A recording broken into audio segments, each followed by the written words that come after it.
newly selected president in Lebanon, as well as King Abdullah in Jordan before coming here.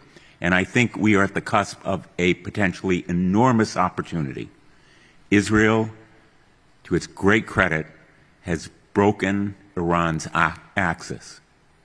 Iran is recognized throughout the region as the common scourge and enemy. And the progress made in Lebanon and in Gaza presents that kind of opportunity for a real prospect of peace and potential progress for the region as a whole. But Lebanon needs support. The Lebanese armed forces should be supported by the United States, much more than they have been, because they are the institution that can preserve the victories that have been accomplished against Hezbollah, which are so important to Israel, as the Prime Minister emphasized to us today. And he strongly supports the United States being more forcefully supportive of the Lebanese armed forces. And I'll be very blunt. My view is that the Trump plan is a non-plan. It's a hot mess. The possibility of takeover by the United States is a non-starter. I think for most of us, a takeover involving any troops, any taxpayer dollars is simply a non-starter. But the encouraging point here is that the Arab states will be presenting a plan to the president.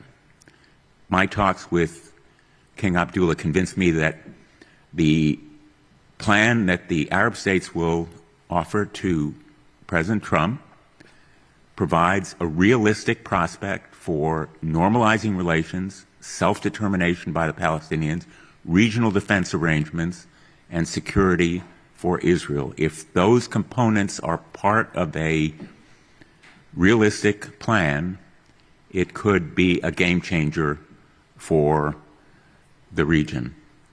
And finally, let me just say, as always, for me, and I think for many in our delegation, the most powerfully moving part of our trip was our conversation with the hostages. Obviously, the accomplishments of the IDF and the Israeli intelligence community are simply awesome, particularly the destruction using cell phones and pagers in Lebanon, the progress made against Hezbollah and against Hamas should impress anyone with military or intelligence knowledge. But the hostage families, in their courage and strength, their determination and perseverance, are beyond words in the way that they affected me when I first came here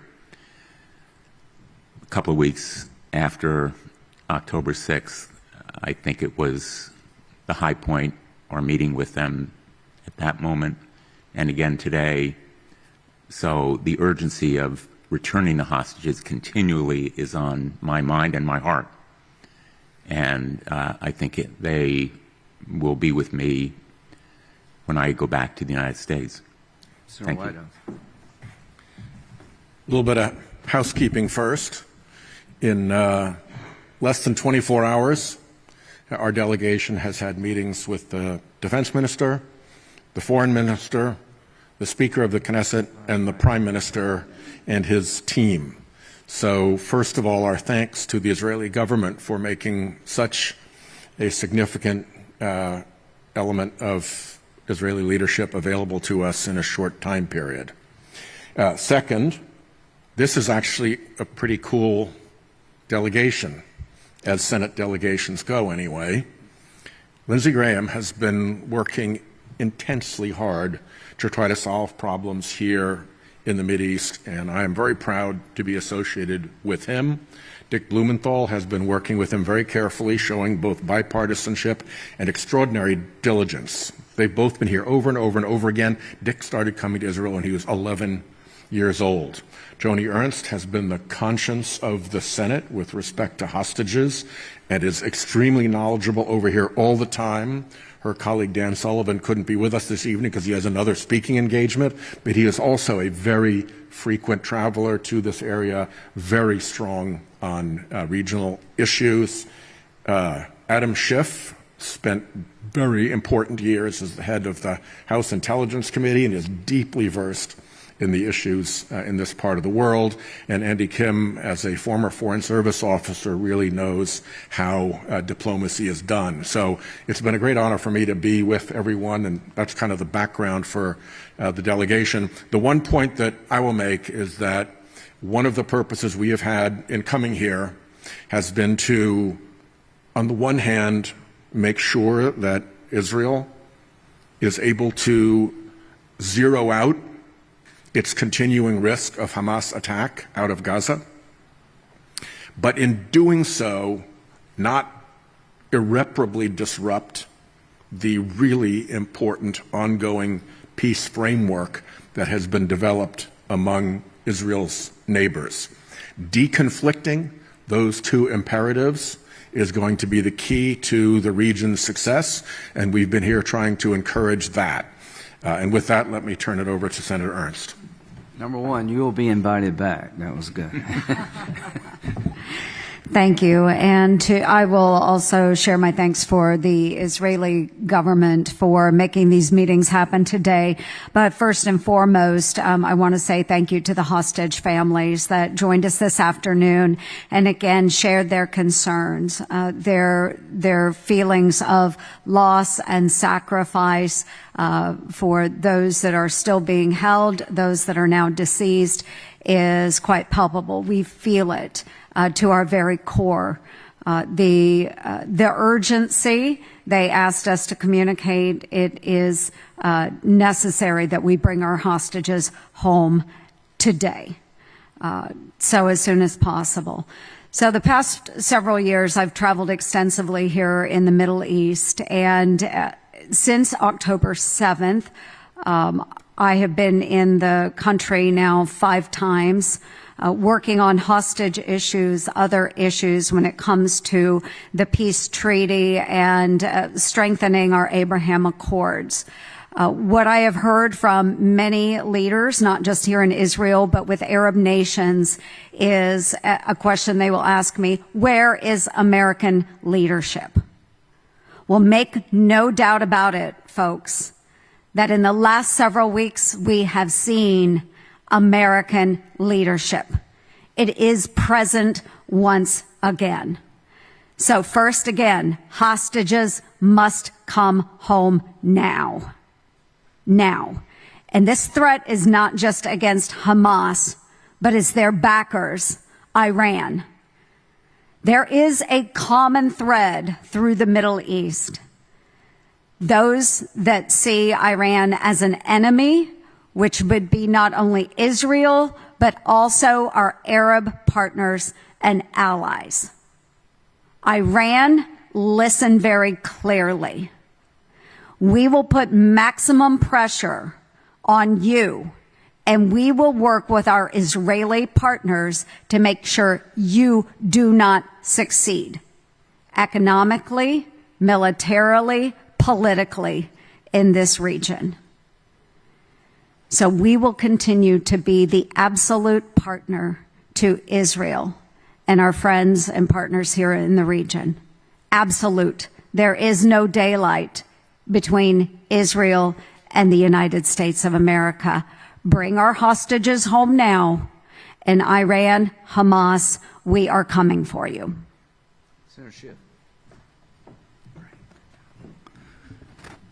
Chairman Graham, I want to join in thanking you for organizing this delegation. It is really an honor to be back in Israel, a country that I feel a very deep personal connection with. It was very, very moving, as Senator Ernst was saying, for us to meet with families of the hostages, to hear the 500 days of hell that they have been through. None of us can imagine what that is like. And being here again, one feels the collective sense of trauma that the nation has been through and continues to be going through. And I just want to underscore what my colleagues have said, that you are not alone. The United States stands shoulder to shoulder with Israel.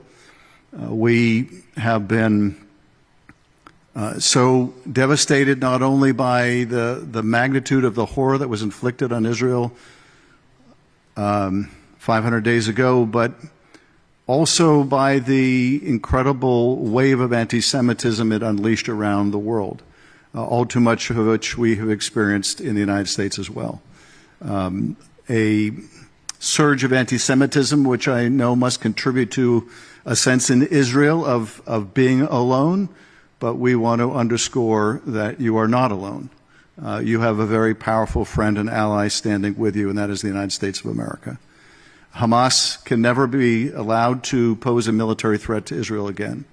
Hamas cannot be allowed to govern or pose any kind of authority in Gaza or anywhere else again. That is a non-starter. I do think it is important to think about where Israel wants this to end up. It is hard to know how to prosecute a war without knowing for sure where you want the end to be. And although I know this is an unpopular idea in Israel, I believe that ultimately the way to a lasting peace will require two states. What the attributes of a Palestinian state will be will have to be the subject of negotiation. But I hope that after Hamas is no longer a threat to Israel or anywhere else in the world, I hope that when security, not just a sense of security by Israelis, but the reality of security for Israel has been restored, that we can once again think about what the future can look like, that we can help achieve together. And once again, just a great honor and privilege to be here in Israel. Thank you. Sir Kim. Thank you, Senator Graham, and to my colleagues for letting me be a part of such an important trip where we were able to travel to the Munich Security Conference, come here and raise up the profile of these issues. For those that don't know me, I'm Senator Andy Kim, and I have to just say it was immensely powerful to be able to stand here alongside Israel commemorating 500 days since the attacks on October 7th, to grieve, to remember, and I think it was important to raise up, to remember the over 40 Americans that were brutally killed on that day, and then the hostages that we are seeking to have released. As the senator from New Jersey, my responsibility is certainly first and foremost as well with my own constituent, the Alexander family, Adon Alexander. That is a name that I raised in every single meeting that I had today. And the fact that we also had a chance to sit down with his mother and hear from the families of the hostages, what they really wanted to express is that hostages are not leverage. They should not be used in that type of means for such critical purposes right now as seeking peace and security. And the fact that they are is despicable. So we call for the immediate release of all remaining hostages, Adon and every single one of those left remaining. And what we really wanted to be able to press forward, and again, these were the words of the families of the hostages. They said, this is a moment right now. There's a moment right now in this diplomatic window to be able to push forward for the release of all. And as we had these meetings as well with so many different leaders, it's also clear that there is a window right now to try to push forward on a regional solution, one that hopefully can build towards an enduring security. And we're not being naive. We certainly see things as they are and the challenges that are there.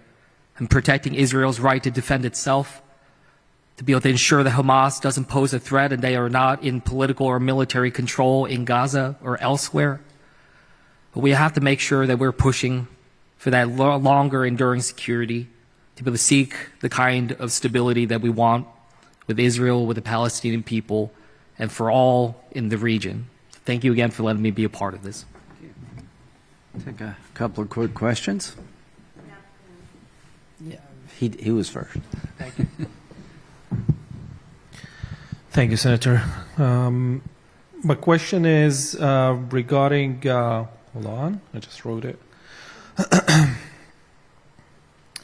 Yes, so where things stand in terms of normalization efforts between Saudi Arabia and Israel, and are they still demanding Israeli commitment for a Palestinian state?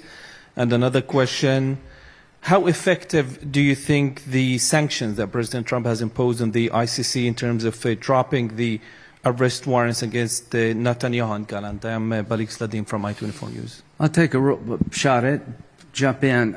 So the Prime Minister said the biggest threat to the state of Israel is a nuclear-armed Iran, because they will kill all the Jews with a nuke if they get it. I believe that.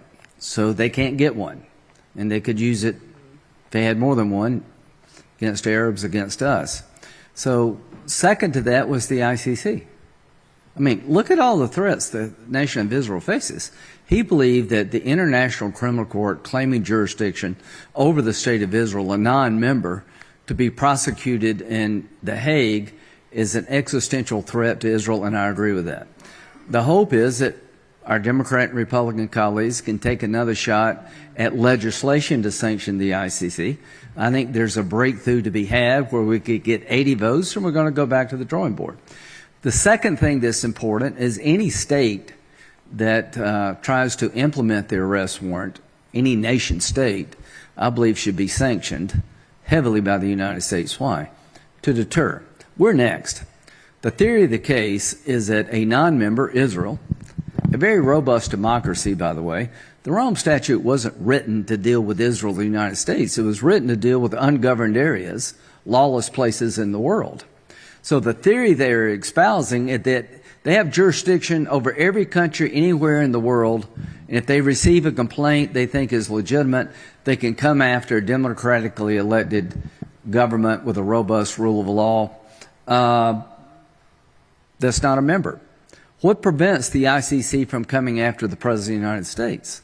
The Secretary of Defense, a member of the Senate? Nothing. So my goal is to crush the concept that the ICC has unlimited jurisdiction to go anywhere they want to go and prosecute anybody they want to prosecute. Israel cannot survive with its political leadership unable to travel, its soldiers threatened to go to jail for defending the state of Israel, and we're next. So where are we with normalization? October 7th was designed to stop normalization. Senator Ernst met with MBS on October the 6th, and he was very enthusiastic about the impending breakthrough. I've come here more times than I can count. I practically moved to Saudi Arabia. The deal was there. It was a matter of days, not months or weeks, in October of 2023 that we were going to announce the biggest deal in 1,000 years. A treaty for Saudi Arabia passed by the United States Senate, recognition of Israel with an end game for the Palestinians that Israel could live with and the Arabs would accept. October the 7th was designed to stop that. Iran's worst nightmare above all others is for the Arabs and the Israelis to reconcile and solve the Palestinian problem in perpetuity. That scares the hell out of them, and October 7th was designed to stop that. Let me tell you where I think we're at. We're a ways away. The attack on Israel, the second largest attack on the Jewish people in the history of the Jewish people since the Holocaust, has been traumatic. The desire to reconcile or live with the Palestinians in any way, shape, or form is a pretty hard sell right now. In the Arab world, Israel's won the war on the ground, but they've lost it on television. You go anywhere in the Arab world and all they see is morning, noon, and night attacks on the Palestinian people. My promise to the people of Israel and to this region is not to give up. I am very optimistic we will break through, and let me tell you why. There's no other solution. You can destroy Hamas, and we will, but they will come back unless the Palestinians have something to live for and Israel has security to make sure there's no other October 7th. As to Iran, you'll never know peace in this region as long as the Ayatollah and his henchmen have the capability to terrorize the region. So the number one goal for me, above all else, is to neutralize the Iranian nuclear program, to take that threat off the table so we can talk to each other in this region and solve problems for the benefit of the world. As to normalization, I think it's just a matter of time, because what the Arabs want and what Israel wants and what the world wants is to come together in an economic partnership to move forward toward the light, away from the darkness. Let me, I think part of your question was sanctions. Let me just say about sanctions, maximum pressure works. The Prime Minister emphasized to us how important strengthening and enforcing the sanctions are to deterring and weakening Iran. The United States can send a message to Iran. The President said that if there wasn't a release of hostages, there would be hell to pay. Now, Iran ought to be the one to pay hell, because ultimately they are responsible for what Hamas does, as well as Hezbollah and the Houthis. They are the head of the snake. And the common recognition of that fact is an encouraging part of what I see happening, because the Arab plan to be submitted to the President will reflect that common understanding. But maximum pressure through sanctions, which Senator Ernst and I have worked on, I'm hoping we can move forward on, and I hope the administration will do it as well, because the President's the one who said there would be hell to pay. Senator Whitehouse talked about not wanting to irreparably disrupt the ongoing peace framework with Israel's neighbors, and there's some concerns in Israel about the array of Egyptian troops and tanks in Sinai, in that same vein of disrupting the peace with the neighbors. So if you could just talk a little bit about what your concerns are and what you think the U.S. can do to help maintain the peace and deconflict, as you said. My concerns are exactly the ones that Senator Graham just expressed. In order to keep the peace framework on track, the Arab partners in that peace process are going to need an understanding that works for them and that they can bring home to their populations with pride. And at the same time, Israel needs to make absolutely certain that Hamas never has the power to inflict casualties in Israel again. And as a part of that, the best way to do that is to make sure they have no power in Gaza or anywhere else again. What that leaves open is the question of, once Hamas is gone, what is the governance for the remaining Palestinians in Gaza? And it's that question that could disrupt the comfort of the Arab partners as they conclude the deal. There's still deal space there, I believe, and I think it will land because I'm an optimist, but that's the issue that I was speaking to.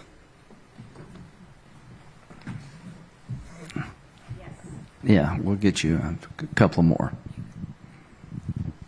It's Jodie Cohen from Newsmax. Senator Graham, you talked about, in order, the need to deal with Iran, destroy Hamas, and then focus on Gaza. With all the attention being on President Trump's day after plan for Gaza, do you feel that the world's eyes somewhat have strayed away from Iran? The one thing, that's a really good question. She can't say hello without mentioning Iran. The overarching theme of all our meetings, Iran. Iran with a nuke is a nightmare for the Jewish state. It's a nightmare for the world, because Arabs will want a nuclear weapon of their own, and you'll have a nuclear arms race. Everything's important. But if you ask me, people ask me, what keeps you up at night? traveling a lot, time changes, but Iran with a nuke, because they'll use it. You know, I think Rocket Man's kind of a thug. You got China, you got Russia. This man and his regime are hell-bent on three things: purifying Islam in their own image, the Sunni Arabs, destroying the Jewish state, and driving every Westerner out of the Mideast. So every decision I make as a senator in this region is to make sure their nuclear ambitions are never met. Now we're at a crossroads. Time is not on our side. They're accelerating, in my view, their desire to acquire nuclear capability because their proxies have been very seriously hurt. What to do and when to do it. If you want to negotiate, you better put Iran on a clock or it will never end. If you want to negotiate, you need to have an outcome that will secure the goal of making sure they never have a nuke. That's the Libyan model. I think the chance of successfully negotiating Iran out of their nuclear ambitions is about like me being in the NBA. It's possible, but I don't think it's going to happen. So, I am urging the Trump administration, if you try negotiations, put them on the clock and make sure you tell them up front what an acceptable outcome would look like. If that doesn't work, if you want to do that, then you need to quickly pivot and give Israel the capability they're lacking, which is not much, to deliver a decisive blow to the Iran nuclear program. One Holocaust is enough. If you told me 80 years after the end of World War II, there would be a power on the planet after the extermination, the effort to exterminate every Jew in the world, that openly avows the destruction of the Jewish people, that the world would wonder what to do. The answer is simple. Stop them. Stop them now.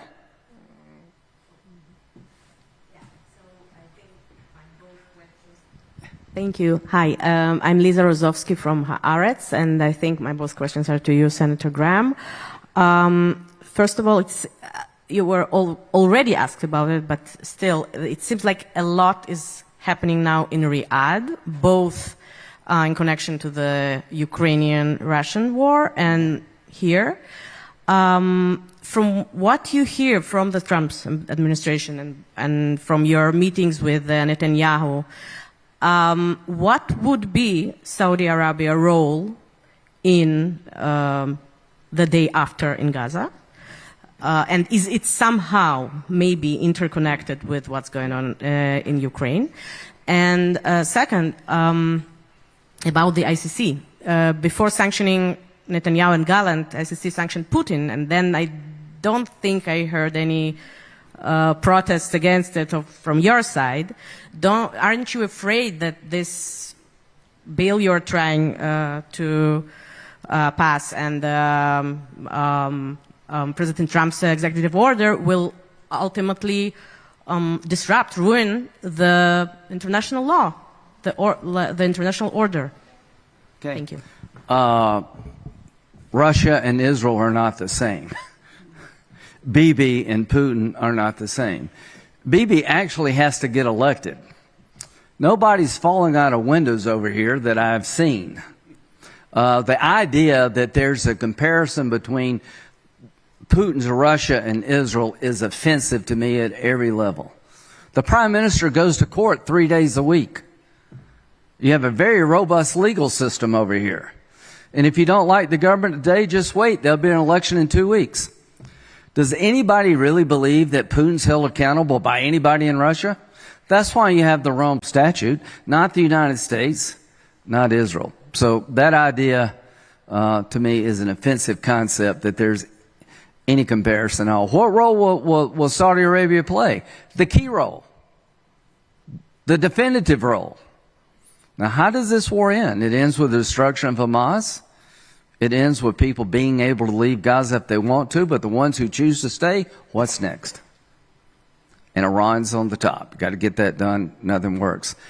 The Arabs, through Saudi Arabia, have told me that they would recognize Israel, Saudi Arabia would, if they get two things. A defense agreement with the United States, which requires 67 votes, is kind of a checkmate to Iranian ambitions and would be the ultimate brand change for Saudi Arabia. It'd be pretty easy to sell a business interest on coming to Saudi Arabia if you could tell that business concern, America will go to war for Saudi Arabia. That's a big brand change. So he wants that. Two, he and every other Arab leader has to deliver a dignified solution to the Palestinian issue or they will not last. I understand the politics in Israel. You're unified in the idea you don't want to reward the Palestinians with a state after they slaughtered 1,200 of your countrymen and women. I get that, and nor should you. But the question becomes, how does this end, and how do you keep Hamas from coming back? Here's the good news. MBS wants Hamas to come back about as much as you do. His 2030 vision is inconsistent with Hamas and the Ayatollah having a nuclear weapon. We have an alignment of interests for the first time since I've been coming here, where Arab leaderships at the UAE and Saudi Arabia have the same view of radical Islam as Israel does. We want no part of it.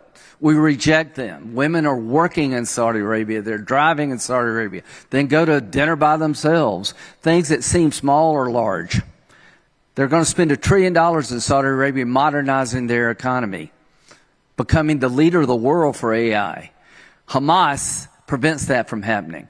So to everybody in Israel, you could have no better partner in destroying radical Islam than Saudi Arabia.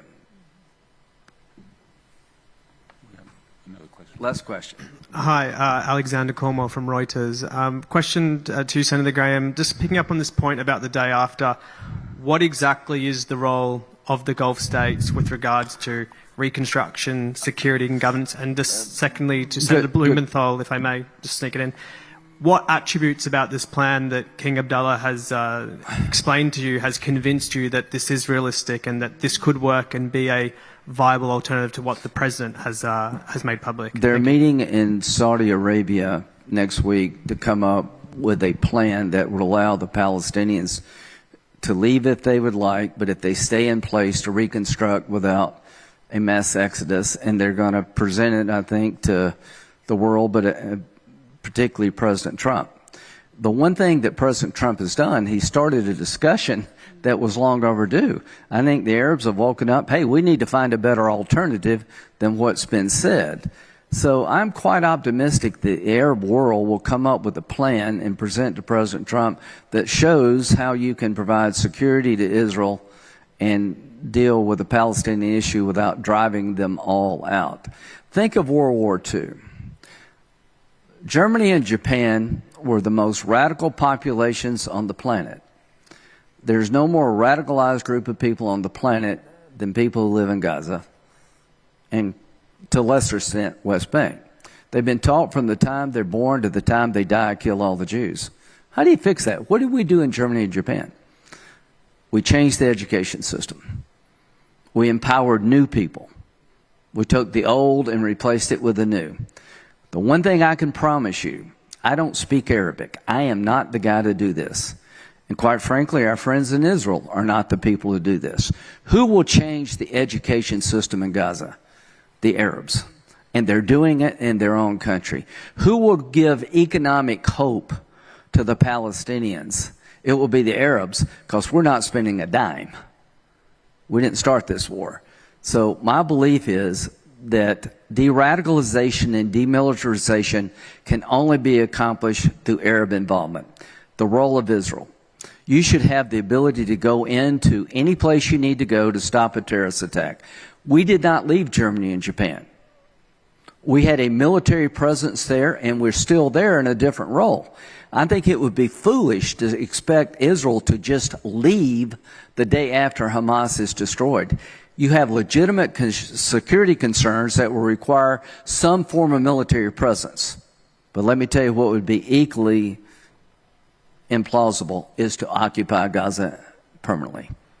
You can't do that. That will result in Israeli soldiers being killed every week. So in the short term, and I mean years, not months, Israel needs to have the security presence required to prevent another October 7th, and you devolve power back to the new population you create based on conditions. This worked in Germany and Japan. It will work here. But it won't be Americans doing this. It will be the Arab world. Let me, I think you wanted me to elaborate as well.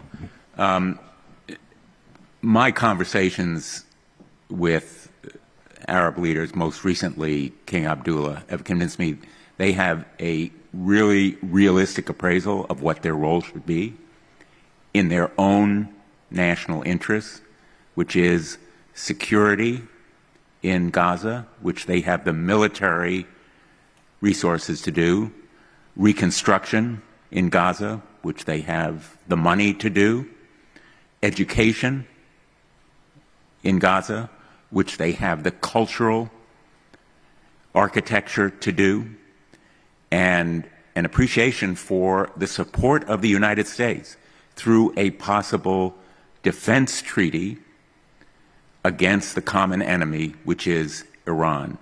And to the people of the United States, I would remind you that the Hezbollah flag says death to Israel, death to the United States. That's the common mantra among the Iran proxies, death to the United States as well as to Israel. We have a mutual security interest here because the absence of a secure and lasting peace for this region will mean that it's a continuing source of terrorism threatening the United States. And the Houthi closure of the Red Sea is a perfect example. It is increasing the costs of goods and services in the United States of America because of the increased insurance costs. We are linked by unshakable bonds of faith, culture, economy, and emotion to Israel, but in a very real, hard-headed, practical sense. And we emphasize this point to the Prime Minister. Our future and our fates are inextricably linked by a common national security interest. Thank you all. Thank you.